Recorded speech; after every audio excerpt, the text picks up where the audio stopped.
Amen. Jean-Baptiste commence son message, il dit, répentez-vous, enlevez de mauvaises mentalités, changez votre façon de voir les choses, changez votre façon d'agir, parce que le royaume de Dieu est proche. Amen. Les disciples, quand ils ont commencé leur ministère, nous allons tourner nos Bibles dans le livre des Actes Apôtres, chapitre 2, verset 38. Allez-y avec moi, s'il vous plaît. Nous sommes dans un bon endroit. Dimanche prochain, il y aura les climatisations ici. C'est juste qu'on n'a pas fait l'entretien. Actes Apôtres, chapitre 2, verset 38. Pierre leur dit, répentez-vous et que chacun de vous soit baptisé au nom de Jésus pour le pardon de vos péchés et vous recevrez le don du Saint-Esprit. Les jours de Pentecôte, les disciples de Jésus remplis du Saint-Esprit, ils se retrouvent devant une multitude. Pierre commence le ministère. Pierre commence le ministère de Pentecôte. Premier mot qui sort de sa bouche, il dit « Répentez-vous ». Amen. Amen. La repentance c'est une doctrine qui est importante dans le Seigneur Jésus-Christ. Je sais que nous autres prédicateurs, nous commençons à pousser, on dit croyez seulement. Croyez seulement, croyez en Jésus-Christ, tu vas être marié. Croyez en Jésus-Christ, tu auras les enfants. Croyez en Jésus-Christ, il y aura ceci. Je ne suis pas contre de croire, mais nous devons commencer toutes choses par la repentance, parce que Dieu veut que nous puissions changer notre attitude, notre façon de voir les choses et notre façon de se comporter dans le Seigneur Jésus-Christ. Amen. Dans l'Ancien Testament, la repentance se faisait à l'extérieur. Les gens voulaient plaire aux gens. Quand on disait la repentance dans l'Ancien Testament, les gens étaient pieds comme des religieux. Ils voulaient marcher lentement. Ils voulaient montrer à leurs compatriotes, à leurs amis, à les gens dans l'église, qu'ils étaient des gens pieux. La repentance était question d'extérieur.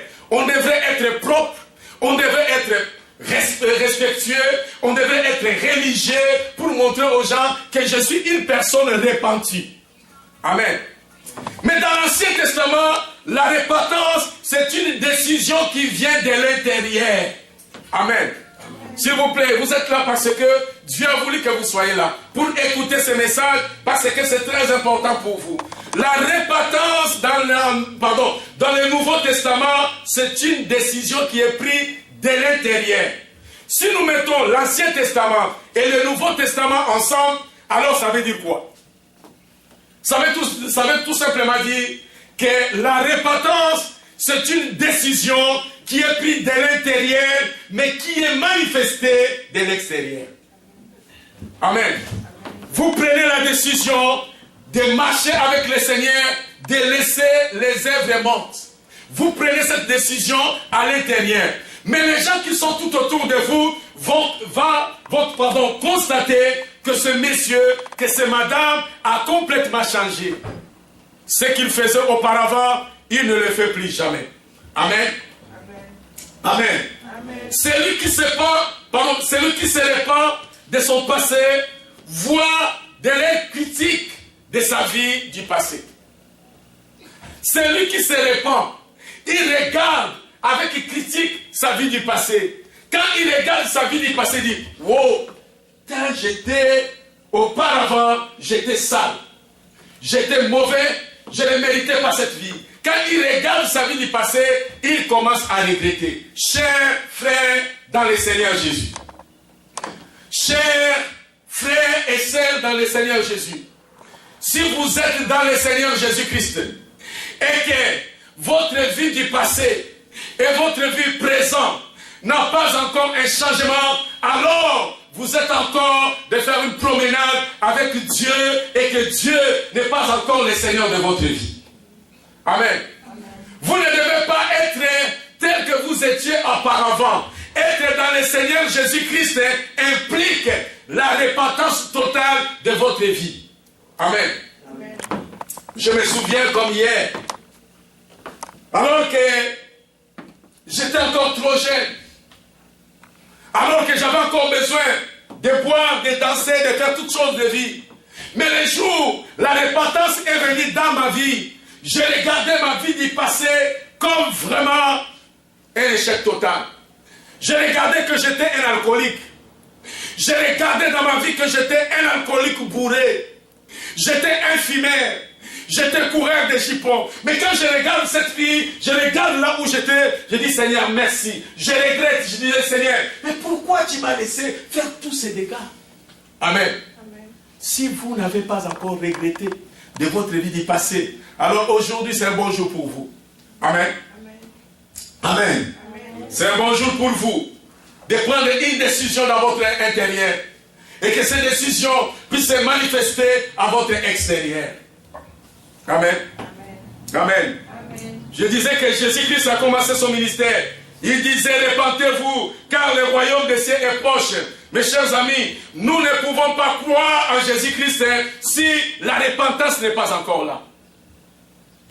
Nous ne pouvons pas marcher avec Dieu si les œuvres mortes de la vie du passé sont encore avec nous. Nous devons à un certain moment donné dire la repentance. La repentance, c'est quoi? La repentance, c'est de donner votre dos vers l'ancien destiné. Si dans votre vie, vous partez toujours comme ça, les jours que la repentance va entrer dans votre vie, vous allez donner votre dos vers l'ancienne destinée. Vous ne regardez plus ce que vous faisiez auparavant. Vous regardez la croix du Seigneur et vous continuez à marcher avec Dieu, peu importe les circonstances, peu importe les difficultés, qu'on vous accepte pas, qu'on vous rejette, qu'on ne vous rejette pas, mais vous regardez la croix du Seigneur et vous considérez votre vie du passé comme de la boue. Amen. Amen. Amen. Amen. Nous allons voir un exemple dans le livre de Luc chapitre 15. Luc chapitre 15. Tournez la Bible avec moi. Luc chapitre 15, verset 11 à 32. Luc chapitre 15, verset 11 à 32, je vais lire.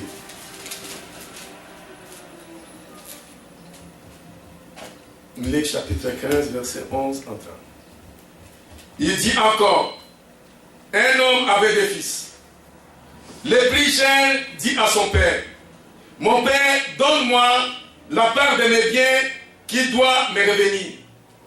Et le père leur partagea son bien. Peu de jours après, le plus jeune fils, ayant tout ramassé, partit pour un pays éloigné, où il dissipa son bien en vivant dans les débauches. Lorsqu'il eut tout dépensé, une grande famine survint dans ce pays. Et il commença à se trouver dans les besoins. Il alla se mettre au service d'un de ses habitants du pays. Qu'il envoya dans ses champs garder les pourceaux. Il aurait bien voulu se rassasier de courage que mangeaient les pourceaux. Mais personne ne lui en donnait. Étant rentré en lui-même, il s'est dit, combien de mercenaires chez mon père ont du pain en abondance. Et moi ici, je meurs de faim. Je me lèverai, j'irai vers mon père, et je lui dirai, Père, j'ai péché contre toi. J'ai péché contre le ciel et contre toi. Je ne suis plus digne d'être appelé ton fils. Traite-moi comme l'un de tes mercenaires. Il se leva et alla vers son père. Comme il était encore loin, son père le vit et fut ému de compassion. Il courut se jeter à son cou et le baisa. Le fils lui dit, mon père, j'ai péché contre le ciel et contre toi. Je ne suis plus digne d'être appelé ton fils. Mais le père dit à ses serviteurs, apportez vite la plus belle robe et la revêtez. Mettez-lui un anneau au doigt et des souliers aux pieds. Amenez les veaux gras, tuez-les, mangeons et réjouissons-nous. Car mon fils, que voici, était mort, et il est revenu à la vie. Il était perdu, et il est retrouvé. Et ils commencèrent à se réjouir. Amen. On va s'arrêter là. Amen. On nous montre un père qui avait des fils. Le premier fils, ou le deuxième fils, le plus jeune, prend la décision pour aller faire sa vie. Amen. Il prend la décision pour aller faire sa vie. Il vient voir son père, il dit, Père, donne-moi tout ce qui m'appartient. Tout ce que je dois hériter de toi, je te demande de me les donner. Amen. Donne-moi tout ce qui m'appartient. Donne-moi tous les biens que je dois avoir en héritage.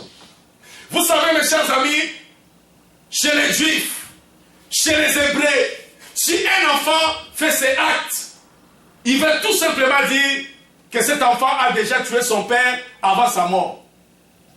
Vous savez que la Bible nous dit que le testament n'est pas en vigueur tant que le testataire est encore là. Amen. Dire à son père, donne-moi ma part qui m'appartient, je vais aller faire ma vie, c'est tout simplement dire, mon père, je te tue, tu es mort pour moi, tu n'existes plus jamais, je prends ma part d'héritage et je pars. Amen. C'est vraiment une insulte. Cet enfant a insulté son père. Cet enfant a tué son père, humainement parlant, physiquement, spirituellement, pardon, pas physiquement, mais spirituellement, son papa était déjà décédé. Dans sa tête, comme garçon, quand il partait avec tous ses biens, avec le mal d'argent, avec tous les biens qu'il partait pour faire toute sa vie, il partait pour Dieu. Père, pour moi tu n'existes plus, tu es mort. Amen. Amen. Amen. Mais mes chers amis, le fils est allé. Il a commencé à jouir avec les biens qu'il ne connaissait pas comment est-ce que son père a pris. Il commençait à faire la fête. Il mangeait, il buvait, il dansait. Alors que l'argent sortait, l'argent sortait, l'argent sortait. Et comme il n'avait plus de retour, un jour, le petit monsieur se retrouve dans les besoins. Les femmes qui étaient tout autour de lui, les amis qui étaient tout autour de lui vont disparaître. Alors le monsieur se retrouve toute seule devant les besoins. Il doit manger, il doit vivre. Il commence à vendre les vêtements, à vendre tout ce qu'il avait. Et finalement, il se trouve vraiment dans un grand besoin. Amen. Il se retrouve dans un grand besoin. Il commence à chercher du travail. Vous savez comme moi, ce n'est pas que vous commencez du travail aujourd'hui, on vous donne avance sur salaire. Vous devez d'abord travailler et après on va vous payer. Amen. Le monsieur se trouve dans un besoin. Il doit travailler et puis on va lui donner le salaire. La Bible nous enseigne, il dit qu'il cherchait même la nourriture qu'on donnait aux pourceaux pour manger, mais il n'y avait même pas la nourriture pour lui. Oh mes chers amis, ce petit monsieur était vraiment dans les besoins. Ce petit monsieur a manqué de la nourriture. Ce petit monsieur cherchait qu'est-ce qu'il va manger. Mais regardez mes chers amis, j'aimerais que ces choses puissent passer dans votre vie aujourd'hui. J'aimerais que ce qu'il a fait, nous puissions le faire cet après-midi. La Bible nous dit que ce monsieur, là où il était assis, dans les besoins, là où il travaillait, lui qui avait l'argent, lui qui avait perdu tout, il dit une chose, il commence à réfléchir, il dit, combien de mercenaires dans la maison de mon père, ils mangent bien, ils dorment bien, ils se revêtent bien. Mais moi, le fils de mon père, vois où je suis. Je n'ai plus de vêtements, je n'ai plus d'argent, je n'ai plus ceci, je n'ai plus cela. Alors qu'il regardait à lui-même, alors qu'il regardait aux mercenaires qui se trouvent dans la maison de son père, il fait une chose. Il dit, je me lèverai. J'irai vers la maison de mon père. Je lui dirai, Père, j'ai péché contre toi, j'ai péché contre le ciel. Je ne suis pas digne d'être appelé ton fils. Prends-moi comme l'un de ton serviteur. Amen. Il dit, je me lèverai. Alors qu'il prend la décision, cet enfant prend la décision de se lever. Il dit, je me lèverai, j'irai vers la maison de mon Père. Oh, mes chers amis, aujourd'hui c'est un grand jour pour nous. Aujourd'hui c'est un grand jour pour nous.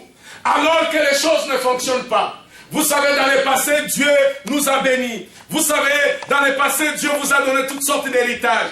Dans le passé, vous avez bénéficié de la grâce de Dieu. Peut-être que vous avez connu Dieu. Peut-être que vous ne connaissez pas Dieu. Amen.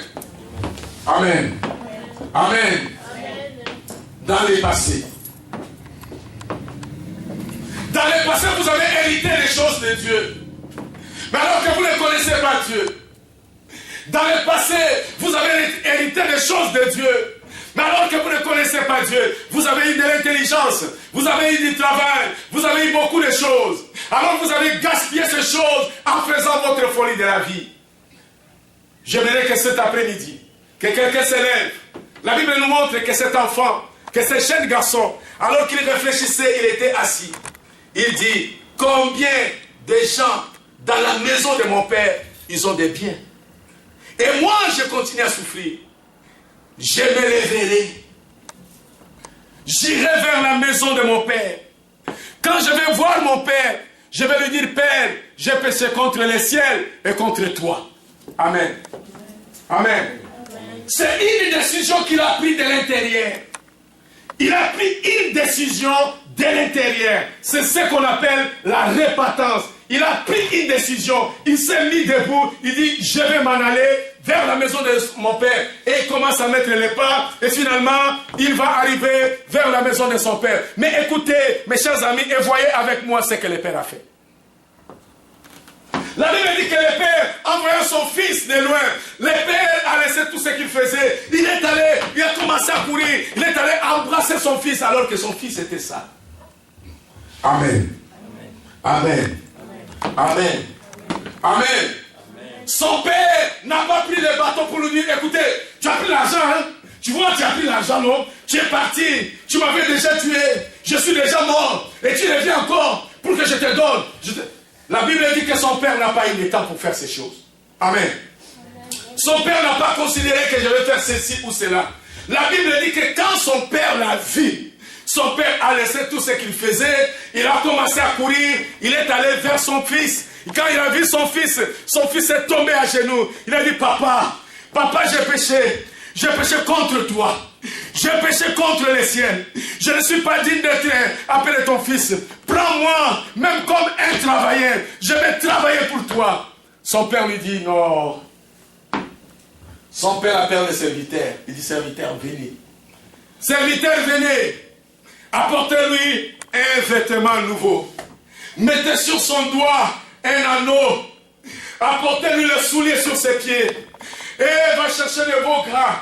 Nous allons fêter parce que mon père, parce que mon fils est retourné à la maison de son père. Oh, mes chers amis. Mes chers amis. Ça, c'est un beau jour aujourd'hui. De faire comme cet enfant. Notre Dieu n'est pas ici pour nous juger.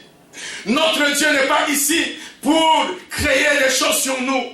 Notre Dieu nous dira, écoutez, dans le passé, je t'avais béni, tu es parti, tu as fait ceci, tu as fait cela, et moi, je ne veux plus de toi. La Bible dit que si une personne vient au Seigneur, il y a une grande fête qui se fait dans les cieux. Amen. Si quelqu'un revient à Dieu, il y a une grande fête qui se fait dans le ciel. Dieu se réjouit. Dieu ne regarde pas ce que tu as fait dans le passé. Dieu ne regarde pas ce que tu as commis comme dégâts. Dieu ne regarde pas que c'est toi qui es l'auteur, qui tue les gens bénis. Dieu ne les regarde pas. Dieu dit seulement, venez à moi mon fils. Venez à moi mon fils, je me réjouis que tu as pris une décision de revenir vers ton Dieu. Dieu va mettre entre tes doigts, il va mettre un anneau de l'alliance, un anneau de la nouvelle alliance, parce qu'il va te reconnaître comme son enfant. Amen. Dieu va enlever tes vêtements de péché, tes vêtements d'iniquité, tes vêtements de rébellion. Dieu va te revêtir des vêtements nouveaux. Les félins qui sont appelés, qui sont appropriés, pour les enfants de Dieu. Dieu, votre Père, Dieu, votre Seigneur, va mettre sous vos pieds les souliers qui vous aiderait d'annoncer la bonne nouvelle de paix. Mes chers amis dans le Seigneur Jésus, la répartance des œuvres mortes. Cet enfant a pris une bonne décision. Il a dit, je retournerai dans la maison de mon père. Je lui dirai, Père, que j'ai péché. Mes chers amis, aujourd'hui, je n'aimerais pas prendre beaucoup de votre temps, mais j'aimerais vous appeler dans le nom du Seigneur Jésus-Christ Nazareth. Dans le nom du Seigneur Jésus-Christ Nazareth. Et que quelqu'un puisse prendre une décision. Une décision dans son cœur. Alors que vous voyez votre comportement, alors que vous voyez votre vie, alors que vous voyez votre agissement, alors que vous voyez que les choses que vous avez faites ne coïncident pas avec Dieu, alors que vous voulez marcher avec Dieu, de faire comme l'enfant prodigue. Il a dit, je m'élèverai, j'irai vers la maison de mon Père, je lui dirai, Père, j'ai péché. Amen. Amen. Amen. Amen. La repentance est très importante dans notre vie. Nous devons prendre la décision de laisser de mauvaises choses que nous faisons. Nous devons retourner vers notre Dieu, lui demander, Seigneur, de venir dans notre vie, de nous pardonner. Mes chers amis, Dieu est un Dieu miséricordieux, Dieu est un Dieu compatissant, il est là en colère, il est riche en beauté et en fidélité. Dieu fait grâce. Amen. Dieu fait grâce. Oh, les humains ne font pas grâce. Oui, les humains, quand tu fais quelque chose aujourd'hui, jusqu'à la fin de ta vie, ils vont continuer. Quand ils vont te voir, tu vois ce monsieur-là, il a fait ceci, il a fait cela. Oh, mais ce monsieur-là, telle année, il avait commis ceci. Mes chers amis, ça c'est l'humain. Mais Dieu est un Dieu miséricordieux. Amen. Si vous revenez à lui aujourd'hui, si vous revenez à Dieu aujourd'hui, si vous revenez à Dieu aujourd'hui, comme cet enfant prodigue, Dieu apportera sa miséricorde, sa grâce dans votre vie. Actes des Apôtres, chapitre 20, versets 20 à 21. Actes des Apôtres, chapitre 20, versets 20 à 21.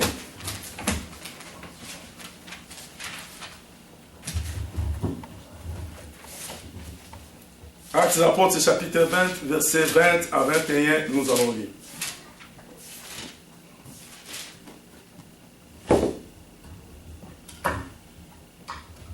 Versets 20 à 21. Vous savez que je n'ai rien caché de ce qui vous a été utile, que je n'ai pas craint de vous prêcher et de vous enseigner publiquement dans les maisons, annonçant aux Juifs et aux Grecs la repentance envers Dieu et la foi à notre Seigneur et Sauveur Jésus-Christ. Amen. L'apôtre Paul dit qu'il n'avait pas caché ce qui était utile à dire à l'église. Dans les maisons où il passait, devant 2 ou 3 personnes là où il était, il n'a pas caché aux Grecs. Il dit, annonçant aux Juifs et aux Grecs la repentance envers Dieu. Mes chers amis, dans mon ministère, je n'ai pas caché devant 2 personnes, devant 3 personnes, devant la multitude de gens, je n'ai jamais caché de dire à chaque personne la repentance des œuvres mortes. Nous devons laisser les œuvres mortes, les œuvres qui nous détruisent, les œuvres qui ne témoignent pas Dieu dans notre vie. Nous devons les laisser pour l'intérêt de notre Dieu, pour l'intérêt de notre Christ. Nous devons nous repentir. Mes chers amis, si tu continues à marcher vers les œuvres mortes, aujourd'hui tu peux donner ton dos vers l'ancienne destinée. Amen. Tu peux prendre cette décision de laisser ton dos vers l'ancienne destinée. Amen. Si l'œuvre religieuse ne conduit pas les gens ou les chrétiens à la repentance ou à la croyance, alors cette œuvre est inutile.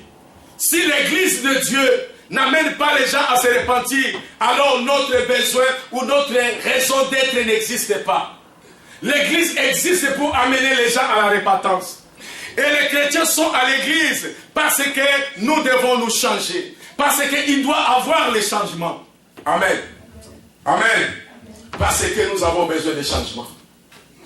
Parce que nous avons besoin de repentance. Parce que la repentance doit venir dans notre vie. Parce que nous devons être capables de changer. Parce que les païens doivent avoir à nous un changement. Quand vous dites à vos amis, à vos prochains, ou à vos familles, à vos voisins, que je suis chrétien, ces gens-là doivent trouver en vous les changements. Amen. Les gens qui vous connaissaient auparavant, quand ils vous regardent, ils doivent voir en vous l'œuvre du Christ. La Bible dit, c'est à Antioche qu'on a appelé pour la première fois les disciples des chrétiens. Amen. Amen. Amen. Mais pourquoi on les a appelés les chrétiens? Parce qu'ils ont trouvé que ces gens-là marchaient comme Christ. Parce que ces gens-là parlaient comme Christ. Parce que ces gens-là, quand tu les frappais sur la joue droite, ils te donnaient encore la joue gauche. Quand tu prenais leur tunique, ils te donnaient aussi leur manteau. Mes chers amis, c'est ça le christianisme. C'est là où le christianisme commence. Mes chers amis, le christianisme ne commence pas seulement croyez, non. Le christianisme commence par un changement. Amen. Amen. Le christianisme commence par un changement. Alors que vous n'étiez pas capable de partager votre nourriture. Alors, vous commencez à partager votre nourriture avec les gens que vous ne pouvez même pas, qui ne peuvent même pas manger sur votre table. Alors que vous ne pouvez pas transporter les gens dans votre belle voiture. Mais, alors dans votre belle voiture, quand vous sortez à l'église, vous prenez les gens qui n'ont pas de considération d'entrer dans votre auto et vous leur donnez un lift pour la gloire du Seigneur. Vous ne choisissez pas les gens qui sont bien habillés, les gens qui ont griffé. Non, vous ne regardez pas les visages de ceux qui sont beaux, de ceux qui sont belles. Non, vous regardez que c'est mon frère, que c'est ma sœur, peu importe son visage, peu importe ses vêtements, ce sont les enfants de Dieu. Je peux les transporter dans mon auto. Amen. Amen. Oui, Dieu a besoin de nous, mes chers amis. Si l'œuvre religieuse ne conduit pas les gens ou les chrétiens à la repentance, cette œuvre ne doit pas exister comme l'œuvre de Dieu. Amen. Je vais lire mon dernier verset. Le psaume chapitre 84, 80. Verset 4. Toujours le dernier verset. Le psaume chapitre 80.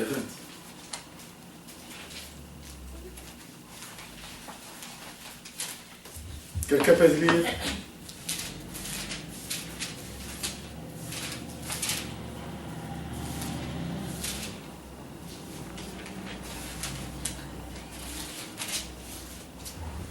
Le psaume chapitre 80, verset 4. On nous dit, ô Dieu, révèle-nous, fais briller ta face, et nous serons sauvés.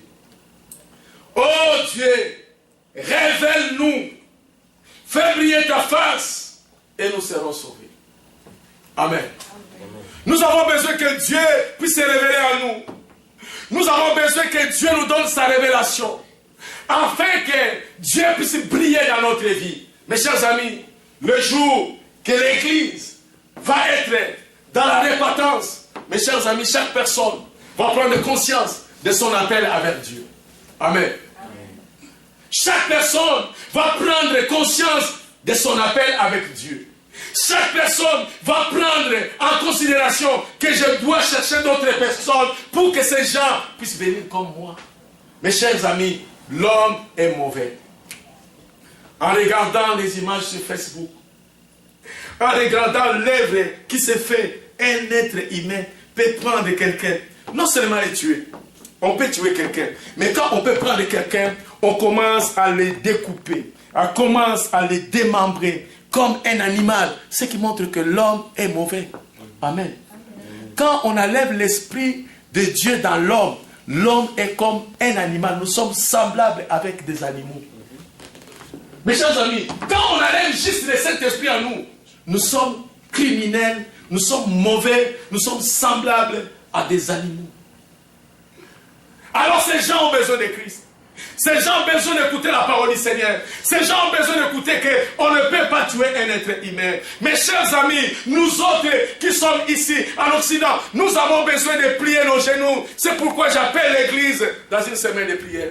Je sais que c'est l'été, je sais que ça fait beau, je sais que nous voulons être dans les parcs, c'est vrai que nous voulons être dans les barbecues. Mes chers amis, après avoir manger les barbecues, après avoir dansé dans les parcs, il y a l'automne qui nous attend. Nous devons faire comme les cigales et la fourmi. La cigale ayant chanté tout l'été, c'est trois forts de pourvu. C'est quoi? C'est la cigale et la fourmi? Et pendant l'été, il fait, il mange. Alors pendant l'hiver, il commence à chercher la nourriture, il n'y en a plus. Mes chers amis, c'est le moment pour nous, en tant que chrétiens. Il fait beau, nous devons être à l'église. Il fait beau, nous devons être là pour s'aimer la prière.